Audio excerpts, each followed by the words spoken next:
बिस्मिल्लाहिर्रहमानिर्रहीम। अस्सलाम वालेकुम। हज़रत इमाम अली अलैहिस्सलाम ने इरशाद फरमाया, नफसानी ख्वाहिशें आदमी को हलाक करने वाली, जिस्मानी लज्जतें उसके लिए आफतें हैं।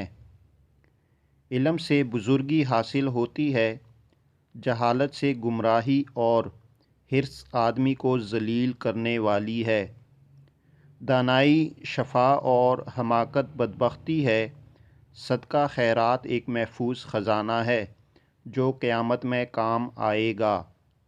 इखलास बड़ी कामयाबी है, सच्चाई निजात देती है। झूठ हलाक करता और कंजूसी से ऐब पैदा होते हैं। बेकसूर इज़्ज़त का मुस्तहिक है और सदका आफ़तों से बचाता है। दीन सरापा नूर है और यकीन सरासर खुशी है।